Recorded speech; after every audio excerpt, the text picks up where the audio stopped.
Sir ये बताओ, जैसे आपने ये RIR की चिक्स डाल रखी है, साथ में जो कड़कनाथ के भी पाल रखी है आपने जी। इस वैरायटी के बारे में बताओ, और ये वैरायटी आपने क्यों चूज करी? किसी से सलाह ली थी या फिर मतलब कि कहीं देख के आए थे आप? नहीं, ऐसा देखा नहीं था। RIR के बारे में थोड़ा नेट पे पढ़ा था, क्योंकि खासकर देसी में कोई अंडे अच्छे देती है। और कड़कनाथ एक जंगली नस्ल बताई जाती है। बेसिकली मैं कड़कनाथ तरफ जा रहा था और बच्चे भी कड़कनाथ के ज़्यादा लाया था। लेकिन थोड़ा सा हुआ कि कड़कनाथ के जब बच्चे आए वे CRD के शिकार ऑलरेडी थे, तो उसमें करीब 150 बच्चे मेरे इसके मर गए थे। इसमें मोर्टेलिटी आ गई थी, एक्सपायर हो गए थे। यानी कि बच्चे ही वे CRD में आए थे मेरे पास, जानकारी का अभाव था। और ये RIR के ये टिक्के लगे हुए थे, ये इसमें इतनी मोर्टेलिटी नहीं आई, कम आई थी। अच्छा,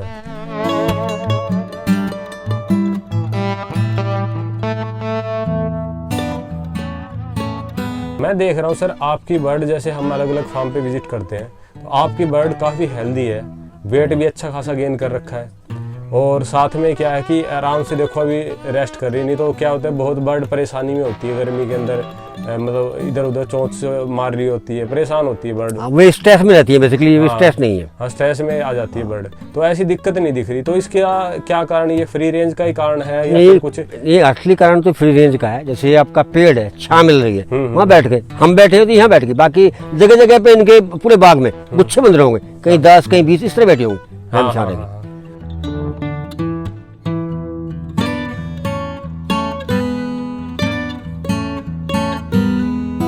अच्छा, अब आप ये बताओ, जैसे आपने ये मुर्गियाँ पाल रखी है जी, इसमें भी आपको जैसे कुछ आपने बीमारी का बताया कि वो चैलेंज आया आपको, ठीक है, साथ में कोई और भी चैलेंज आया? जैसे अब बिक्री का जो चैलेंज होता है देसी पोल्ट्री में सबसे ज़्यादा होता है ना, जो इसका एग सेल नहीं हो पाता, इसके जो चिक्स हैं वो सेल नहीं हो पाते, इसके मुर्गे सेल नहीं हो पाते, तो ऐसी कोई दिक्कत? नहीं, वो चैलेंज तो नहीं है। एग के बारे में तो कोई ऐसा चैलेंज नहीं है, ना ही मुर्गे सेल में। बेसिकली क्या है, मैं तो एग की तरफ ही चल रहा हूँ, मैं उसकी तरफ नहीं चल रहा। मीट की तरफ नहीं चल रहा, मैं एग की तरफ चल रहा हूँ। मेरा तो रीजन क्या है कि खेत की घास मुर्गों को खिलानी है, खेत की बीमारी खत्म करनी है, पेड़ की जड़ ये खोद दे, दूसरा आए मट्टी को ढक जाए, हाथ का काम भी करे। मैं तो उसलिए पाले थे, सस्ते मजदूर हैं। हाँ। नमस्कार दोस्तों, स्वागत है आपका पोल्ट्री पेन इन्फो में। और दोस्तों, आज मैं आपको देसी पोल्ट्री का जो एकदम कम खर्चे वाला, जो मैं आपको हर बार बताता हूँ कि हमें कम से कम खर्चा इसके अंदर लगाना है, उसका मैं आपको मॉडल बताऊंगा। जैसे कि आपको दिख रहा होगा पीछे काफ़ी अच्छा बाग है, अमरूद की इसके अंदर वैरायटी है, 2-3 वैरायटी का इन्होंने बाग लगा रखा है। साथ में ये जो आपको दिख रहा होगा एप्पल बेर भी लगा रखा है इन्होंने, तो बहुत ही कम खर्चे में। ये देखो, आपको मेरे पीछे दिख भी रहा होगा काफ़ी अमरूद पड़े हुए हैं और वो इनको खा रहे हैं, जिसकी वजह से जो ये पोल्ट्री फार्मिंग के अंदर काफ़ी जो खर्चा है वो हमारा बच जाता है। इसलिए आप इस वीडियो को आखिर तक देखते रहें। और जो ये फार्मर भाई हैं, इनका ज़बरदस्त एक्सपीरियंस है और पूरा ऑर्गेनिक खेती करते हैं, इसलिए आप इस वीडियो को लास्ट तक देखते रहें, आपको बहुत कुछ सीखने को मिलेगा। मेरी आपसे रिक्वेस्ट है, जो भी कोई पोल्ट्री फार्मर भाई से वीडियो को देख रहा है। साथ में दोस्तों आपको बता दूं, जो आपको स्क्रीन पे नंबर दिख रहा है, ये मेरा एक व्हाट्सअप ग्रुप है जिसके अंदर बहुत सारे पोल्ट्री फार्मर भाई जुड़े हुए हैं, तो आप भी इसका हिस्सा बन सकते हैं। आपको क्या करना है, अपने स्टेट का नाम और अपने खुद का नाम लिख के मेरे को व्हाट्सअप पे मैसेज कर देना, ताकि मैं आपको व्हाट्सअप ग्रुप ज्वाइन करवा सकूँ, जिससे आपको मार्केटिंग करने में मदद मिलेगी। साथ में जो पोल्ट्री फार्मिंग में बीमारी आती है वो भी आप एक दूसरे पोल्ट्री फार्मर भाई से सीख सकते हैं। बाकी चलिए, जो आज की वीडियो उसको यहाँ पे हम कवर करते हैं। तो नमस्कार सर, सबसे पहले तो आपका बहुत बहुत स्वागत है हमारे चैनल में। थोड़ा अपने बारे में और अपनी इस देसी पोल्ट्री फार्म की लोकेशन के बारे में बताएं, जो आपने एकदम फ्री रेंज में कर रखी है अपने अमरूद के बाग में, साथ में जो एप्पल बेर का बाग है उसके अंदर। सर, मेरा नाम पवन कुमार है। हाँ जी। विलेज राफन और जिला मेरठ, तहसील मवाना है। तहसील मवाना, यूपी के अंदर? हाँ, यूपी के अंदर।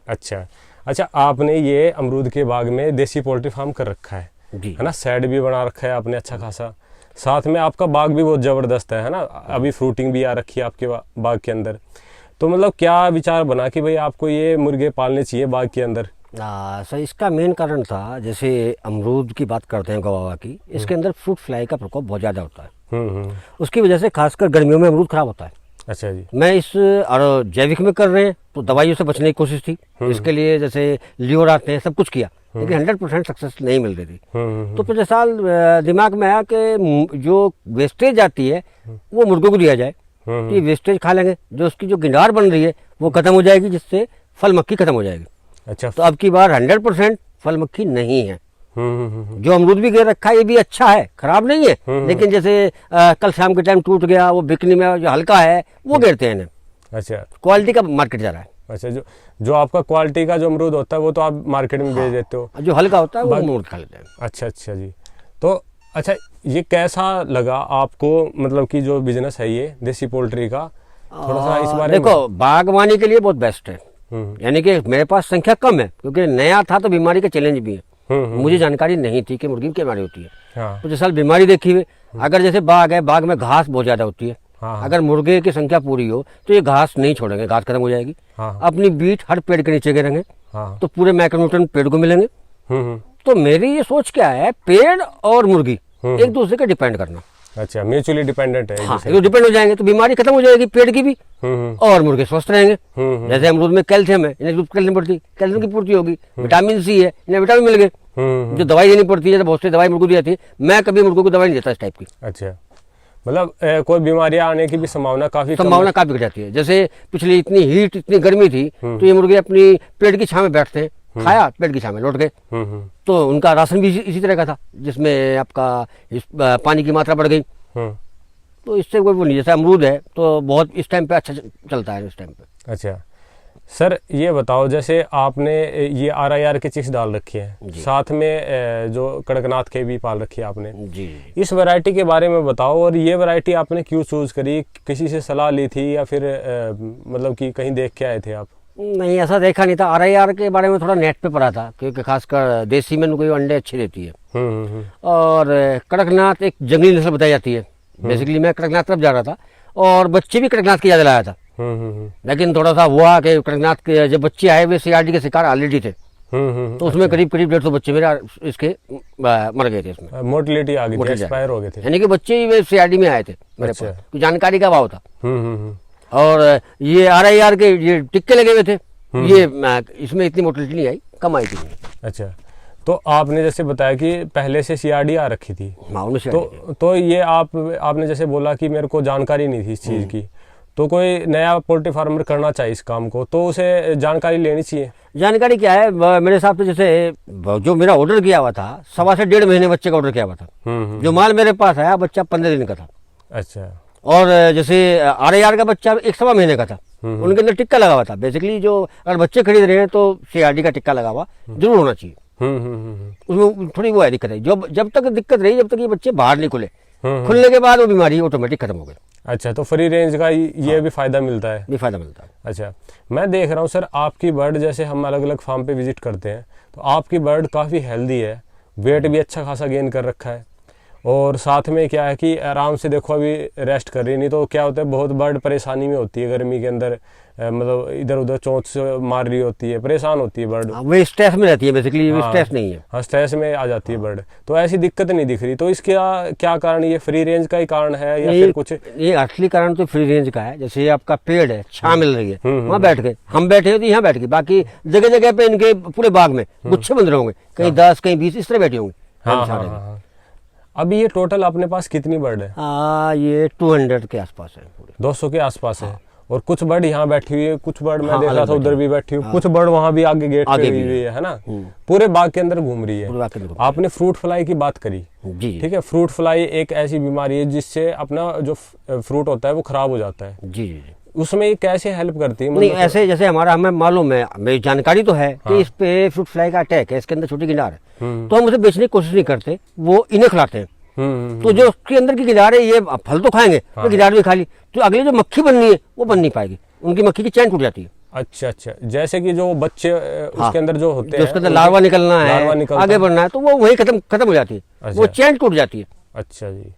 अच्छा सर, आपने ये बाग कितने टाइम पहले लगाया था? 5 साल हो गए बाग। 5 साल हो गए। 2019 में लगाया था, ये जुलाई का था। अच्छा, कौन सी वैरायटी लगा रखी है? इसमें ताइवान पिंक में है, ताइवान व्हाइट है, और VNR है, और साथ में गोल्डन गवावा भी है। वैसे ये जो अमरूद का बाग लगा रखा है, ये भी आपको किसी से सलाह मिली थी भाई यहाँ पे अमरूद का बाग ऐसे लगा सकते हो? नहीं, सलाह नहीं। बेसिकली क्या, मैं कंप्यूटर रिलेटेड हूँ। हाँ, आप अभी जॉब भी कर रहे हो? हाँ, जॉब भी कर रहा हूँ। तो 2013 में मेरी प्लानिंग थी, लेकिन उस टाइम पे सोचते घर में एक बीमारी का थोड़ा प्रकोप हुआ, जैसे मेरे फादर कैंसर पीड़ित हो गए, मदर भी हो गई उसमें आके, तो जॉब करते रहे, फिर जॉब करते करते 2016 के आसपास में एक्सपायर हुए। तो जो दिमाग में जब आई यार हम करना क्या चाह रहे हैं, तो मैं थोड़ा सा दिमाग जैविक की तरफ बढ़ा कि अगर लोगों को समझाएंगे कि रसायन बंद करो या इस तरह का रसायन का बंद नहीं है, लेकिन जो एक बैलेंस में करो। जो किसान जो अनबैलेंस हो रहा है ना पैदावार के लिए या रंग के लिए, अनबैलेंस हो रहा है, वो इसे करने के लिए, तो मेरी एक एग्जाम्पल सेट करने की कोशिश थी कि बिना इसके भी हम एग्रीकल्चर में कर सकते हैं और लागत घटा के। मेरी ये कोशिश थी, ये दिखाना था। अच्छा। और दिखाने में क्या हुआ भाई, लोगों ने फिर तो नहीं तो पागल हो गया, इन्हें बिगाड़ दिया, सारी चीज चैलेंज एक्सेप्ट किए, उन्हें आगे लेके बढ़ा। नौकरी कर रहा था तो उस चीज को आदत पड़ जाती है, प्राइवेट जॉब में इस तरह की आदत पड़ जाती है, कोई कह रहा है तो इग्नोर करने की, इग्नोर करते रहे, आगे बढ़ते रहे। हाँ, जब कुछ आप हटके काम करते हो तो बहुत लोग बोलते हैं। अच्छा, तो किसी ने डिमोटिवेट भी किया होगा? बहुत ज्यादा डिमोटिवेट के करीब जो मिलेंगे तो 80% तो डिमोटिवेट करते हैं। जो युवा वर्ग में पढ़ा लिखा आता है वो डिमोटिवेट नहीं करता। और जो पुरानी परंपरा का चल रहे हैं वे डिमोटिवेट करते हैं। अच्छा, क्योंकि ये गन्ना बेल्ट है, गन्ने से अच्छा कोई माना जाता नहीं। चैलेंज भी गन्ने के मिलते हैं, जैसे गन्ने में अगर व्हाइट फ्लाई पैदा होगी तो मुझे तंग करती है।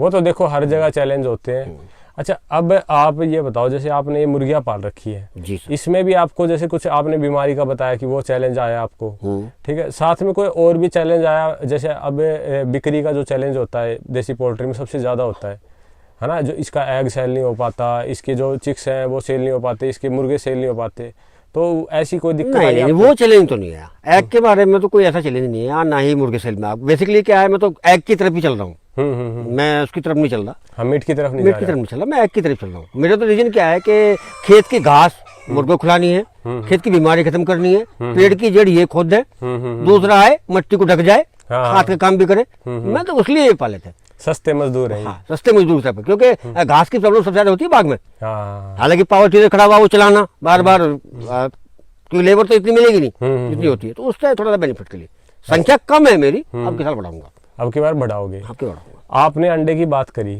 तो आपने अंडे की जो मार्केट है वो कैसे पकड़ी, किसी को बताया, कैसे आपने मार्केट? नहीं, बेसिकली क्या है, ये करीब 3 साल से हम अमरूद तो यहीं रख के बेच रहे थे। हम मंडी अमरूद नहीं बेच रहे थे, पहले यहीं थे। धीरे धीरे लोग आकर देखते थे रोज, क्योंकि अमरूद क्वालिटी का था खाने में, उसके लिए खेत में आते थे, ये मुर्गी भी है, तो धीरे धीरे अंडे निकलने शुरू हो गए। संख्या कम है, आसपास की खपत पूरी हो गई। फिर धीरे धीरे हम जॉब करते हैं, उन्हें खुला के दिखाया, अंडे का डिफरेंस दिखाया, दोनों में क्या अंतर है, तो उसके बाद फिर अंडे की अब इस टाइम पे अंडा मेरे पास फ्रूट है। अच्छा, अंडा कम आ रहा है? अंडा कम आ रहा है, दूसरी की डिमांड ज्यादा है इस टाइम पे। अच्छा, जबकि गर्मी है। हाँ, गर्मी के अंदर भी अंडे की डिमांड है। डिमांड है। अच्छा सर, अच्छा, आपने लगभग ये कितना टाइम हो गया किए हुए ये पोल्ट्री का? ये 1 साल हुआ है। 1 साल हुआ है। हाँ। 1 साल में आपने कितना इन्वेस्ट किया था और लगभग कितना आपका मतलब वापस आ गया, आपका जो खर्चा लगा था वो तो लगभग जो इन्वेस्ट हुआ वो तो वापस हो गया है। अच्छा, अगला अब प्रॉफिट में चलेगा। उसमें इन्वेस्टमेंट में आपका शेड लगा लो। हाँ, एक शेड लगा लो, ये बच्चे आए थे उसका। हाँ। था ये सर, आपने कितने बाई कितने का शेड बना रखा है? शेड है वो 11 बाई 50 फीट का। अच्छा, 50 फीट लंबाई है। हाँ। उसकी, और 11 इसकी चौड़ाई है। हाँ, मतलब 11 इसकी फीट चौड़ाई है। अच्छा, उसमें कितने बच्चे आ जाते हैं कैपेसिटी की अगर बात करें? फिलहाल तो मेरे पास ये 200 के आसपास है। हाँ, और मेरे हिसाब से उसमें 200 बच्चे और आ जाएंगे। अच्छा, लगभग 400 बच्चे का सही बैठेगा, इतने शेड में आ जाएंगे आपकी। अच्छा। तो बेसिकली नाइट में चाहता है, दिन में तो कुछ जरूरत है नहीं है, नाइट में। और एक और भी है, ये अगर शाम के टाइम पे दिन छिपेगा तो ये हमें आवाज मारने आ जाएंगे, हमें वो करो, बंद करो। अच्छा जी, मतलब कि आपको जो शेड है आपका, हाँ, उसमें बस रात को रोकने के लिए चाहिए। जैसे आप मेरे को ऑफ कैमरा एक और भी बता रहे थे कि भाई यहाँ पे हमारे शियार की प्रॉब्लम है, जो बाहर के जंगली जानवर होते हैं। जी। तो उनसे थोड़ा सा बचने का वो नुस्खा। हाँ, नहीं, बेसिकली क्या है, हमारे तो 4 फुट तक तो ये लोहे की जाली है। इसमें तो कोई उम्मीद नहीं है। इसके ऊपर 6 फुट में प्लास्टिक का जाल लिया है, जिससे जंगली बिल्ली ना आ पाए। और बाघ है तो बंदर का प्रकोप भी होगा, अमरूद ले, तो उस जाल से बंदर भी नहीं आते। अब जो मेन चैलेंज आता है, जो रात में जो सेहे बोलते हैं, जो कांटे वाले होती है, वो रात में जमीन के नीचे घुसका आती है। अच्छा, उसके पीछे पीछे कभी कभी सियार आ जाता है। सुबह के टाइम एक दो बार हुआ कि हम पूरा बाग है कि नहीं होगा, हमने मुर्गे खोल दिए, तो उन्होंने हमला किया। अब उसका चैलेंज हुआ कि वो एक मुर्गा पकड़ने के बाद डेली रात को आने लगा, निकलता नहीं था। 3 दिन मुझे मुर्गे परेशान होते हैं, कुत्ते भी लाम है, भगाम है, वो भागने को तैयार नहीं है। फिर क्या हुआ, मोबाइल पे जो लोयन की जो टोन है, मैंने ब्लूटूथ पे लगा के वो चलाई। उसके बाद वो गायब हो गया। अगर हम सुबह के टाइम उसे लाते हैं, अगर होता है तो बाग से भाग जाता है। अच्छा, अगर रात को कहीं बोल भी रहे हैं सियार ये, अगर वो धुन बजाते हैं तो ये गायब हो जाते हैं, चुप हो जाते हैं। देसी नुस्खा है मतलब देसी ये सियार वगैरह सियार भगाने के लिए। भगाने का जो। अच्छा, तो सर ने कितनी अच्छी जानकारी दी। अच्छा, आप ऑर्गेनिक फार्मिंग कर रहे हो, जी सर। कोई आसपास का भाई भी देख रहा होगा आपको, है ना? जी। तो हो सकता है उसे भी अच्छा लगे आपका जो ये आपका जो कंसेप्ट है ऑर्गेनिक फार्मिंग का। तो मैं थोड़ा सा उनको बताना चाहूँगा कि एक बार सर का जो एड्रेस है वो हम अच्छे से बताएंगे, ताकि अगर किसी भाई को ऑर्गेनिक अमरूद खरीदने हो या फिर ऑर्गेनिक बेर खरीदने हो या फिर आप और जैसे ऑर्गेनिक अंडे हैं वो खरीदने हो, इसलिए आप अच्छे से अपना एक बार एड्रेस बता दो। और कॉन्टैक्ट नंबर आप अगर वीडियो में चाहो तो बता देना, लेकिन ऐसा होता है कई बार बहुत फ़ोन आने लग जाते हैं, ज़्यादा फोन आते हैं। ठीक है? तो आप हम डिस्क्रिप्शन के अंदर डाल देंगे आपका नंबर, तो आप एक बार अपना एड्रेस बता दो अच्छे से। पवन कुमार, विलेज राफन, तहसील मवाना, तहसील जिला मेरठ, उत्तर प्रदेश। उत्तर प्रदेश। तो ये सर का एड्रेस है, और किसी भी भाई को कुछ ऐसा चाहिए हो। अच्छा, चिक्स वगैरह भी बेचते हो सर आप? नहीं नहीं नहीं, चिक्स नहीं। चिक्स नहीं, सिर्फ वजह कारण क्या है कि जो ऊपर वाले पहले बोलते हैं ना, जितनी चद्दर हो उतने पैर फैलाने चाहिए। अभी धीरे धीरे बढ़ेंगे, अभी नहीं बढ़े, क्योंकि अभी पहला मेरा मेन मिशन जो है यो जैविक का फ्रूट की तरफ है। अच्छा, ये तो मैं साथ में लेके चला हूँ बीमारी दूर करने के लिए। अच्छा, मतलब आप अपने काम के लिए इसको इस्तेमाल कर रहे हो? अभी इस्तेमाल कर रहे हैं। ठीक है। और आपको मतलब ये बिजनेस ओवरऑल कैसा लग रहा है पोल्ट्री का, थोड़ा सा बताओ इस बारे में। पोल्ट्री का अच्छा है, नो डाउट। इसमें चैलेंज तो है बीमारी के, लेकिन अगर रख रखाव सफाई हो तो बीमारी नहीं आती। अच्छा सर, अर्निंग की बात एक बार कर लेते हैं। आपने पिछले साल 1 साल से कर रहे हो। देखो जैसे आपने बताया खर्चा निकाल दिया आपने। नवंबर से लेके आपके मार्च तक जो देसी एग की कैरेट थी वो 600 रुपए की, खुला 25 रुपए का था। कड़कनाथ अब भी 800 रुपए कैरेट है, और सर्दियों में 1500 की। अच्छा जी। और बिक्री की कोई समस्या नहीं? बिक्री कोई समस्या नहीं है हमेशा। जैसे कड़कनाथ की अब भी करीब 10 दिन की वेटिंग है, 10 दिन पहले बोलेगा जब मिलेगा।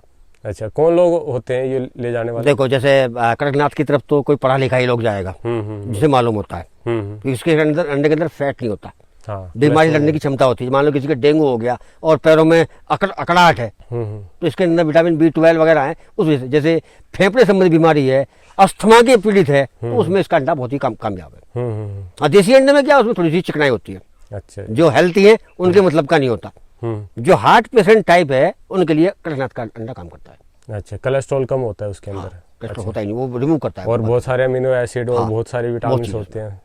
अच्छा अच्छा सर, मैंने जो सवाल पूछा था आपसे, भाई कितना आपने खर्चा निकाल लिया? जैसे आपने बताया इन्वेस्टमेंट जो लगी थी मेरी वो पूरी हो गई। तो लगभग कितनी इन्वेस्टमेंट लगी थी टोटल, थोड़ा बताना चाहोगे? सेट भी आ गया आपका उसमें? हाँ, वो 70,000 के आसपास तो सेट बैठा था। हाँ उस टाइम पे। बाकी बर्ड थे। हाँ, इस टाइम पे 50,000 के आसपास का ये बर्ड्स का खर्चा था मेरा। अच्छा, लगभग 70,000 वो। हाँ, और 50 ये था। 50 ये था, और लगभग शुरू में 1,20,000। दाना चलता है। हाँ हाँ उसका भी पर डे होता है। हाँ। लेकिन कुल मिला के जो अर्निंग अंडों की हिसाब के मैं रखता हूँ आकर डेली के कितना बेगा, हाँ हाँ। तो अब तक करीब वो 2.5 लाख का मेरे बैठा है। उसमें दाना मान लो। लेकिन अभी तक मैं नो प्रॉफिट नो लॉस हूँ। अब ये मुर्गे चल रहे हैं, अब ये प्रॉफिट की तरफ चल रहे हैं। अब प्रॉफिट में चल रहे हैं। मतलब कि आपका जो खर्चा लगा था वो तो रिटर्न हो गया है, निकल चुका है। उससे भी ज्यादा कमा लिया वैसे। तो आपने अगर 2.5 लाख के बेचे हैं तो नहीं, दाना भी कब बैठता है वो। चैलेंज जब होते हैं, आप लगाओ 3 महीने का बच्चा है, RIR की बात कर लूँ मैं, 3 महीने का बच्चा है तो 4 रुपए का खा जाएगा। अच्छा, 3 से 6 महीने, अगर 1000 बच्चे पाले तो 4,000 रोज। अब चैलेंज में आता है कि महीने का 1.25 लाख।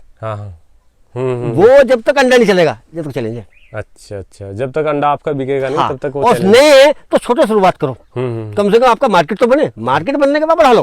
अगर मान लो अंडों का ढेर बढ़ गया, क्या करोगे? अब जैसे मेरे था, अप्रैल में अंडों की सेल डाउन हो गई, मैं भी चले जाए। अब क्या करूं? कोई खरीदने को अंडा तैयार ही नहीं। उसके लिए मैं क्या करा, उन अंडों को एक ड्राम में उन्हें फोड़े, उनके अंदर वेस्ट डिकम्पोजर गिरा, थोड़ा गुड़ गिरा, उसी का स्प्रे यूज किया।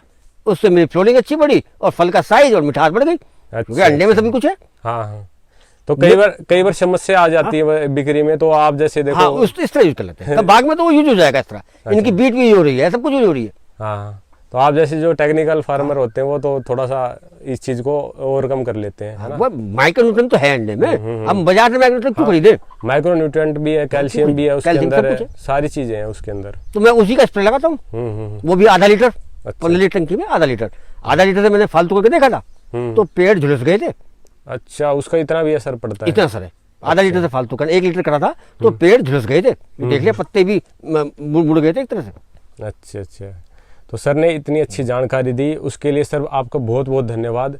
और मैं ऐसे जो फार्मर होते हैं ऑर्गेनिक फार्मिंग करते हैं उनको मैं प्रमोट करता हूँ कि उनकी तरफ ध्यान दिया जाए और उनका कारोबार बढ़े हमारी वीडियो के थ्रू। तो धन्यवाद सर। धन्यवाद।